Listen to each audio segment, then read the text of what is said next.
നേരത്തെ സ്വാഗത പ്രസംഗം സത്യനാരായണൻ സൂചിപ്പിച്ചതുപോലെ വളരെ പ്രബുദ്ധമായൊരു സദസ്സാണിത്. സെമിനാർ കേൾക്കാൻ ആ വിഷയത്തോട് ഉള്ള താല്പര്യം കൊണ്ട് തന്നെ ആ വിഷയവുമായി സംവദിക്കാൻ എത്തിയവരാണ് എൻ്റെ മുന്നിലിരിക്കുന്നവർ എന്നെനിക്കറിയാം. നേരത്തെ സൂചിപ്പിച്ച പോലെ കുട്ടംകുളം സമരത്തിൻ്റെ 80ാം വാർഷികമാണിത്. കുട്ടംകുളം സമരത്തെ തുടർന്ന് പാലിയം സത്യാഗ്രഹമുണ്ടായതും ഏതാണ്ട് 97 ദിവസം നീണ്ടു നിന്ന അതിശക്തമായ ഒട്ടേറെ തൃശ്ശൂർ ജില്ലയിലെ ഒട്ടേറെ രാഷ്ട്രീയ പ്രസ്ഥാനങ്ങളിൽപ്പെട്ട ആളുകളൊക്കെ തന്നെ ജാഥ നയിച്ച് പാലിയത്ത് ചെല്ലുകയും അവിടെയുള്ള ജാതി വിലക്കുകൾക്കെതിരായിട്ട് അതിശക്തമായി സമരം ചെയ്യുകയും ജയിൽവാസം അനുഭവിക്കുകയും മർദ്ദനമേൽക്കുകയും ഒക്കെ ചെയ്തതിൻ്റെ ചരിത്ര സ്മരണകൾ ഈ സന്ദർഭത്തിൽ നമ്മുടെയൊക്കെ മനസ്സിൽ ഉണരേണ്ടതുണ്ട്.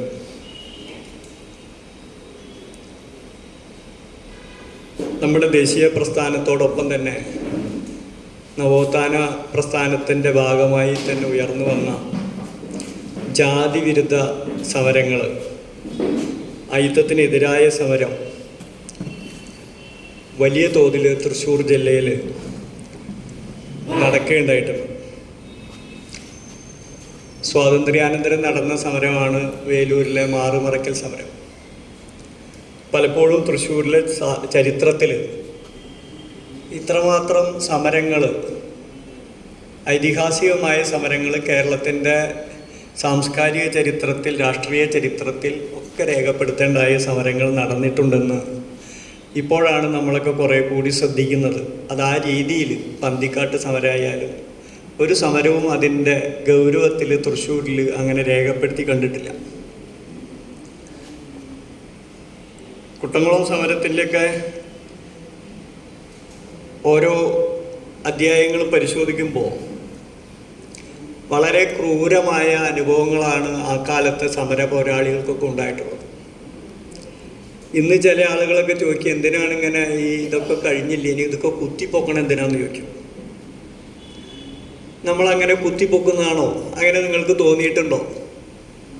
കഴിഞ്ഞ ആഴ്ച ഈ തുഞ്ചത്തെഴുത്തച്ഛൻ മലയാളം സർവകലാശാലയിലെ ഒരു ഗവേഷക അവർ പരസ്യമായിട്ട് ചാനലുകൾക്ക് മുമ്പിൽ പറഞ്ഞു, താൻ കഴിഞ്ഞ ഒരു കൊല്ലമായിട്ട് നിരന്തരമായിട്ട് അധ്യാപകർക്ക് പരാതി കൊടുത്തിട്ടും തനിക്ക് ഒരു നീതി ലഭിക്കുന്നില്ല. തന്നെ തൻ്റെ ഗൈഡായിട്ടുള്ള അധ്യാപകൻ ഗവേഷണ പ്രവർത്തനങ്ങൾ ചെയ്യിക്കുന്നതിന് പകരം അവരെ കൊണ്ട് എന്താ പറയുക, അവിടുത്തെ ഓഫീസിലെ സാധാരണ ഒരു ഹൗസ് കീപ്പർ ചെയ്യേണ്ടതായ, ഒരു സാധാരണ പ്യൂൺ ചെയ്യേണ്ടതായിട്ടുള്ള ജോലികളൊക്കെ ചെയ്യിച്ച് അവരുടെ ഗവേഷണ വിഷയത്തിൽ യാതൊരു താല്പര്യം കാണിക്കാതെ അവരെ നിരന്തരമായിട്ട് ഇങ്ങനെ ശല്യം ചെയ്തുകൊണ്ടിരിക്കുന്ന ഒരവസ്ഥ നമ്മൾ പത്രങ്ങളിലും അതുപോലെ തന്നെ വായിക്കേണ്ടായി. അവർ പരാതി കൊടുത്തിട്ടും അവിടുത്തെ അച്ചടക്ക സമിതി അധ്യാപകർക്കിടയിലുള്ളത് ആ പരാതി തള്ളിക്കളയാണ് ചെയ്തത്. അങ്ങനെ തള്ളിക്കളഞ്ഞപ്പോഴാണ് അവർ TV ചാനലുകളുടെ മുമ്പാകെ വന്ന് ഈ കാര്യം വെളിപ്പെടുത്തിയത്.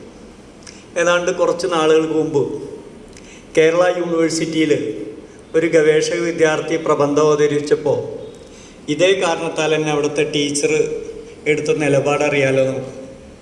അവരാ പ്രബന്ധം അംഗീകരിക്കാതെ അദ്ദേഹത്തിന് ഭാഷ അറിയില്ല എന്നൊക്കെ പറഞ്ഞ് മുട്ടുന്യായങ്ങളൊക്കെ പറഞ്ഞ് അത് തള്ളുകയാണ് ഉണ്ടായത്. ഈ തരത്തിലുള്ള പ്രവണത, ഞാനിപ്പോൾ ഈ അടുത്ത കാലത്തുണ്ടായ 2 പ്രവണത ഉന്നത വിദ്യാഭ്യാസ രംഗത്തുണ്ടായത് വളരെ ബോധപൂർവ്വം ഞാൻ പറഞ്ഞത്, മറ്റ് കാര്യങ്ങളിലേക്കൊന്നും ഞാൻ കിടക്കുന്നില്ല. അഖിലേന്ത്യാ തലത്തിൽ പറയുന്ന ഒരുപാട് കാര്യങ്ങളുണ്ട്. നമ്മുടെ നാട്ടിൽ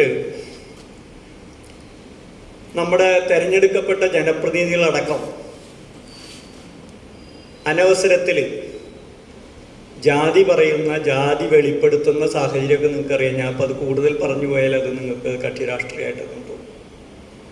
നമ്മുടെ നാട്ടിൽ സാമുദായിക രാഷ്ട്രീയം അതിൻ്റെ ഒരു ജീർണ സ്വഭാവത്തിലേക്ക് കൂടുതൽ കൂടുതൽ വളരുകയും നമ്മുടെ ജനാധിപത്യ രാഷ്ട്രീയ പ്രസ്ഥാനങ്ങളെ അടക്കം ഒരു തീരുമാനങ്ങൾ എടുക്കുന്നതിൽ നിന്ന് രാഷ്ട്രീയമായ ജാതീയമായ സമ്മർദ്ദ തന്ത്രങ്ങളെ കൊണ്ട് അതിനെയൊക്കെ തന്നെ ദുർബലപ്പെടുത്തുന്നൊരവസ്ഥ ഉണ്ടായിട്ടുണ്ട്. തെരഞ്ഞെടുപ്പുകളിലൊക്കെ ഉണ്ടാകുന്ന കാര്യങ്ങളൊക്കെ നിങ്ങൾക്കറിയാം. ഈ എന്തുകൊണ്ടാണ് നമ്മുടെ കേരളത്തിൽ നവോത്ഥാന പ്രസ്ഥാനവും ദേശീയ പ്രസ്ഥാനവും ഐക്യ കേരളത്തിന് ശേഷം കേരളം ഒരു മതനിരപേക്ഷ കേരളവും അതുപോലെ തന്നെ കേരളം ലോകത്തിന് മാതൃകയായി വളർന്നൊരു നാട്ടിൽ എന്തുകൊണ്ടാണ് ഇങ്ങനെ സംഭവിച്ചുകൊണ്ടിരിക്കുന്നത്? എന്തുകൊണ്ട് ജാതിബോധം നമ്മുടെ അഭ്യസ്ത വിദ്യാർത്ഥികൾക്കിടയിൽ തിരിച്ചു വരുന്നു? ഉന്നത വിദ്യാഭ്യാസ രംഗത്ത് പ്രവർത്തിക്കുന്ന അധ്യാപകർക്കിടയിൽ തിരിച്ചു വരുന്നു? ഈ കാര്യം നമ്മൾ വളരെ ഗൗരവമായിട്ട് പരിശോധിക്കേണ്ടതാണ്. അങ്ങനെ പരിശോധിച്ചാൽ മാത്രമേ നമുക്ക് ഇന്ന് നമ്മുടെ ജനാധിപത്യ വ്യവസ്ഥ ദുർബലമാവുന്നതിൽ എത്രമാത്രം പങ്ക് ഇത്തരത്തിലുള്ള സമരങ്ങൾക്ക് തുടർച്ചയില്ലാത്തതുകൊണ്ട് സംഭവിക്കുന്നുണ്ട് എന്ന് നമുക്ക് മനസ്സിലാവുള്ളൂ.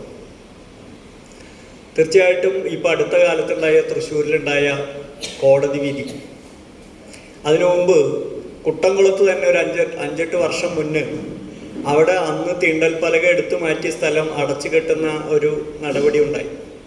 അതിനെതിരെ സമരം നടന്ന് തൽക്കാലം അത് ഒഴിഞ്ഞു കിട്ടി. പക്ഷേ നേരത്തെ സൂചിപ്പിച്ച പോലെ അവിടെ ഒരു കഴകക്കാരനെ PSC ലിസ്റ്റിൽ നിന്ന് നിയമിച്ചപ്പോൾ ഉണ്ടായ അവസ്ഥയൊക്കെ നമുക്കറിയാം. വീണ്ടും ആദ്യം വന്ന ആൾ പോയി കഴിഞ്ഞ് രണ്ടാമത് വന്ന ആളെയും തൊടിയിക്കാതെ അവിടുത്തെ തന്ത്രിമാർ ചേർന്ന് വെല്ലുവിളിയൊക്കെ നടത്തുകയും പരസ്യമായിട്ട് പത്രപ്രസ്താവന നടത്തുകയും ഉത്സവം നടത്താതിരിക്കുന്ന സാഹചര്യമൊക്കെ എത്തിയപ്പോൾ അവിടുത്തെ ഇപ്പോൾ നിലവിലുള്ള ചെയർമാൻ വളരെ ഉറച്ചു നിന്നുകൊണ്ടാണ് ഒരു തന്ത്രി മാത്രം അതിൽ നിന്ന് മാറി പിന്നീട് കർമ്മങ്ങളൊക്കെ ഇത് വളരെ ധീരമായി മുന്നോട്ട് പോയും ഒരു ഏറ്റുമുട്ടലൊക്കെ വരുമെന്നുള്ളൊരു സാഹചര്യം വന്നപ്പോഴാണ് അവിടെ ഒരു തന്ത്രി അത്യാവശ്യം ഉത്സവത്തിൻ്റെ കർമ്മങ്ങളൊക്കെ ചെയ്യുന്നു പറഞ്ഞത്. അപ്പോൾ അതോടുകൂടിയിട്ട് മറ്റ് 4 തന്ത്രിമാർക്ക് പത്രസമ്മേളനമൊക്കെ നടത്തി രംഗത്ത് വന്നെങ്കിലും ഒന്നും ചെയ്യാൻ കഴിഞ്ഞില്ല. ഇത് മാത്രമല്ല, നമ്മുടെ ഇപ്പോഴത്തെ പുതിയ വിധികളിലൊക്കെ തന്നെ ഈ കോടതിയുമായി ബന്ധപ്പെട്ട് ക്ഷേത്രവുമായി ബന്ധപ്പെട്ട് അല്ലെങ്കിൽ ഇത്തരത്തിലുള്ള പള്ളിയാവട്ടെ മറ്റിത്തരത്തിലുള്ള സ്ഥാപനങ്ങളൊക്കെയായി ബന്ധപ്പെട്ട പല വിധികളിലും പൊതുസമൂഹത്തിനെതിരായ നിലപാട് കോടതിയുടെ ഭാഗത്തു നിന്നുണ്ടാകും. ഇപ്പം കഴിഞ്ഞ ദിവസങ്ങളിൽ തൃപ്പൂണിത്തറ അവിടുത്തെ ക്രിക്കറ്റ് ഗ്രൗണ്ട് അവിടുത്തെ രാജകുടുംബത്തിന് അവകാശപ്പെട്ടതെന്നാണ് കോടതി പറഞ്ഞത്. ആ രീതിയിൽ 1947 മുമ്പുള്ള ഒരു സ്റ്റാറ്റസിലേക്ക് നമ്മുടെ ഭരണഘടനാപരമായ എന്താ പറയുക തീരുമാനങ്ങൾ, അതിൻ്റെ വകുപ്പുകൾ അല്ലെങ്കിൽ അതിൻ്റെ സാരാംശത്തെ പരിഗണിക്കാതെ അതിനു മുമ്പുള്ള നിയമങ്ങളുടെ ഒരു ചുവട് പിടിച്ചുകൊണ്ട് ഇത്തരത്തിൽ ഉള്ള വിധികളൊക്കെ വന്നുകൊണ്ടിരിക്കുക. അതിൻ്റെ കൂടി ഒരു ഭാഗമാണ് ഈ ആചാരവാദമൊക്കെ. നമ്മൾ അത്ര ഗൗരവമായിട്ട് എടുക്കാറില്ല. ജനാധിപത്യത്തെ അത് എത്രമാത്രം ദുർബലപ്പെടുത്തുന്നു. ജനാധിപത്യത്തിൻ്റെ കടക്കലാണ് അത് കത്തിവെക്കുന്നത്. ഈ ആചാരവാദത്തിൻ്റെ മറവിലാണ് നമ്മുടെ നാട്ടിൽ കഴിഞ്ഞു എന്ന് വിചാരിച്ചിരുന്ന സവർണ ജാതി മേൽക്കോയ്മ വീണ്ടും തിരിച്ചു വരുന്നു. ഇപ്പോൾ ലാസ്റ്റ് ഉണ്ടായ ഒരു വിധി നോക്കിയാൽ അറിയാം. ഞാൻ പെട്ടെന്ന് അവസാനിപ്പിക്കാം, ഇതും കൂടി പറഞ്ഞു. തേക്കിൻകാട് മൈതാനം ഇനി രാഷ്ട്രീയ ആവശ്യങ്ങൾക്ക് നൽകരുതെന്ന് പറഞ്ഞുകൊണ്ട് ഒരു വിധി വന്നിരിക്കുകയാണ്. നമ്മൾ ആലോചിക്കേണ്ടതാണ്, തേക്കിൻകാട് മൈതാനം ഒരു കാലത്ത് ആ മൈതാനം എൻ്റെ അറിവനുസരിച്ച് അന്നത്തെ മുനിസിപ്പാലിറ്റി വടക്കുംനാഥ ക്ഷേത്രത്തിന് കഴിയാനായിട്ട് സാമ്പത്തികം വരുമാന മാർഗങ്ങളില്ലാത്തൊരു കാലത്ത് ആ മൈതാനം പതിച്ചു നൽകുകയാണ് ഉണ്ടായത്. ആ മൈതാനത്തിലൂടെയാണ് നമ്മുടെ നാട്ടിൽ ദേശീയ സ്വാതന്ത്ര്യ സമരം നടന്നത്. VT ഭട്ടതിരിപ്പാടൊക്കെ യാചനായാത്ര നടത്തിയത്. അതുപോലെ തന്നെ നെഹ്റു മണ്ഡപവും അതുപോലെ തന്നെ വിദ്യാർത്ഥി കോർണറും അതുപോലെ തൊഴിലാളി കോർണറും അങ്ങനെ ഒരു വലിയ നീണ്ട ചരിത്ര പാരമ്പര്യം ഉണ്ടായി.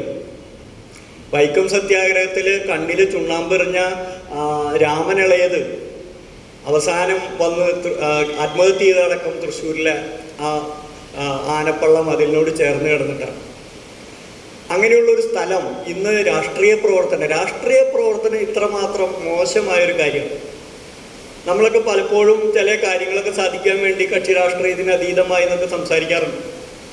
പക്ഷെ രാഷ്ട്രീയ പ്രവർത്തനമാണ്, രാഷ്ട്രീയമായ ബോധ്യങ്ങളാണ് നമ്മുടെ നാടിനെ ഇന്നത്തെ രീതിയിലേക്ക് മാറ്റിയെടുത്തത്, നമുക്ക് ഒരു ഭരണഘടന ഉണ്ടാക്കി തന്നത്, നമുക്ക് നമ്മുടെ ജീവിതമാർഗങ്ങൾ നമ്മുടെ അധ്വാനത്തിനനുസരിച്ച് നമുക്ക് കൂലി ലഭിക്കുന്നതിന് തൊട്ട് എല്ലാ കാര്യങ്ങൾക്കും നമ്മുടെ ജീവിതത്തിൽ രാവിലെ മുതൽ വൈകുന്നേരം വരെ നമ്മുടെ സഞ്ചാര സ്വാതന്ത്ര്യമായാലും എല്ലാ തരത്തിലുള്ള സാമ്പത്തിക വ്യവഹാരങ്ങളായാലും ഒക്കെ തന്നെ ഈ രാഷ്ട്രീയ സമരം കൊണ്ട് നമ്മൾ നേടിയതാണ്. അപ്പോൾ അങ്ങനെയുള്ള ഒരു സ്ഥലത്ത് തേക്കിൻകാട്ടിൽ രാഷ്ട്രീയ വ്യവഹാരങ്ങൾ ഇനി പാടില്ല എന്നൊരു ദിവസം കോടതി പറയുമ്പോൾ അതൊരു എന്താ പറയുക, ആ കോടതി ബെഞ്ച്, ഇപ്പോൾ ഈ ദേവസ്വം കാര്യങ്ങൾക്ക് വേണ്ടിയുള്ള ഹൈക്കോടതി ബെഞ്ച്, അതൊക്കെ തന്നെ വളരെ ജാതീയമായിട്ടുള്ള സവർണ താല്പര്യങ്ങൾ നിർവഹിക്കുന്ന രീതിയിലേക്ക് മാറിയിരിക്കുകയാണ്. ഇന്നലത്തെ ശബരിമലയിലെ തന്ത്രിയുടെ പുതിയ തന്ത്രിയായിട്ട് മകനെ നിശ്ചയിക്കുന്നുണ്ട്. അത് പാരമ്പര്യ അവകാശമാണെന്ന് പറഞ്ഞിട്ടാണ് കോടതി ചാർത്തി കൊടുക്കുന്നത്. ഈ കണ്ഠരര് കുടുംബത്തിന് കിട്ടിയതിൻ്റെ ഒരു രേഖ കോടതി ചോദിച്ചു കഴിഞ്ഞാൽ കൊടുക്കാനുണ്ടായിരിക്കും. പാരമ്പര്യമായി കിട്ടിയതാണ്. കോടതി ചോദിക്കേണ്ട ചോദ്യങ്ങൾ പലപ്പോഴും ചോദിക്കാറില്ല. ഞാൻ അതിൻ്റെ വിശദാംശങ്ങളിലേക്കൊക്കെ പോകുന്നില്ല. ഇവിടെ വളരെ ഈ വിഷയത്തെ ഗൗരവമായിട്ട് അവതരിപ്പിക്കാവുന്ന 2 വ്യക്തിത്വങ്ങളുണ്ട്. അതുകൊണ്ട് നമ്മൾ ചില ചോദ്യങ്ങൾ ഇനി ചോദിച്ചില്ലെങ്കിൽ നമുക്ക് ഇന്ന് നിലനിൽക്കുന്ന ഈ ജനാധിപത്യ സംവിധാനത്തെ സംരക്ഷിക്കാൻ കഴിയില്ല. നമ്മുടെ ജീവിതത്തിൽ നമ്മൾ ഇന്ന് അനുഭവിക്കുന്ന ജനാധിപത്യ അവകാശങ്ങൾ സംരക്ഷിക്കാൻ കഴിയില്ല. അതുകൊണ്ട് ഈ സെമിനാറിന് തീർച്ചയായിട്ടും അതിൻ്റേതായ ഗൗരവമുണ്ട്. ഈ വിഷയം കൂടുതൽ കേരളത്തിൽ 1947 തന്നെ അല്ലെങ്കിൽ 50കളിലൊക്കെ തന്നെ ഏതാണ്ട് നിർത്തിവെച്ച കേരളത്തിലെ ഇടതുപക്ഷ രാഷ്ട്രീയ പാർട്ടികളടക്കം വേണ്ടത്ര ഗൗരവതരമായിട്ട് കാണാതിരുന്ന ഈ ജാതി വിരുദ്ധ സമരത്തിൻ്റെ അജണ്ട വീണ്ടും കേരള സമൂഹത്തിൽ ഉയർത്തിക്കൊണ്ടുവരേണ്ടതുണ്ട്. അതിലൂടെയാണ് നമുക്ക് ഈ ജനാധിപത്യ സംവിധാനത്തെ ദുർബലപ്പെടുത്തുന്ന, സാർവത്രികമായ മനുഷ്യാവകാശത്തിന് നേരെ ചോദ്യങ്ങൾ ഉയർത്തുന്ന, സ്ത്രീ സ്വാതന്ത്ര്യത്തിന് നേരെ ചോദ്യങ്ങൾ ഉയർത്തുന്ന ഈ ആചാരവാദത്തെ ചെറുക്കാൻ കഴിയുള്ളൂ. ആചാരവാദത്തിൽ അടങ്ങിയിട്ടുള്ള അതിൻ്റെ നിഗൂഢമായ താല്പര്യങ്ങളെ അത് കോടതിക്ക് പോലും ചോദ്യം ചെയ്യാൻ പറ്റില്ല എന്ന് പറയുന്നതോട് തന്നെ അത് ജനാധിപത്യ വിരുദ്ധമായ ഒരു രീതിയാണ് അതിൽ ഉള്ളടങ്ങിയിരിക്കുന്നത് എന്നുള്ള വസ്തുത മനസ്സിലാക്കിക്കൊണ്ട് ഈ ജാതി വിരുദ്ധ സമരത്തെയും ആചാരവാദത്തിനെതിരായിട്ടുള്ള പ്രവർത്തനങ്ങളെയും ഒക്കെ നമുക്ക് മുന്നോട്ട് കൊണ്ടുപോകേണ്ടതുണ്ട്. അതിന് കൂടുതൽ വിശാലമായ ഐക്യത്തിൻ്റെ അടിസ്ഥാനത്തിൽ വിശ്വാസി സമൂഹത്തെ അടക്കം പ്രതിലോമകാരികളുടെ പക്ഷത്ത് അണിനിരത്താതെ നമ്മുടെ പുരോഗമനകാരികളുടെ ഉൽപ്പതിഷ്ണുക്കളുടെ പക്ഷത്ത്, ജനാധിപത്യവാദികളുടെ പക്ഷത്ത് അണിനിരത്തിക്കൊണ്ട് നമുക്ക് മുന്നോട്ട് കൊണ്ടുപോകാൻ കഴിയണം. അതിനുവേണ്ടിയുള്ള ഒരു ആലോചനയുടെ ഭാഗമാണ് ഈ സെമിനാർ. ഈ സെമിനാറിന് എത്തിച്ചേർന്ന എല്ലാവരോടും എനിക്കുള്ള നന്ദിയും കടപ്പാട് അറിയിക്കുന്നു. ഈ യോഗം ഉദ്ഘാടനം ചെയ്യുന്നതിന്, ആദ്യ പ്രഭാഷണം നടത്തുന്നതിന് നമ്മുടെ പ്രിയപ്പെട്ട വിമല ടീച്ചറെ ക്ഷണിക്കുന്നു.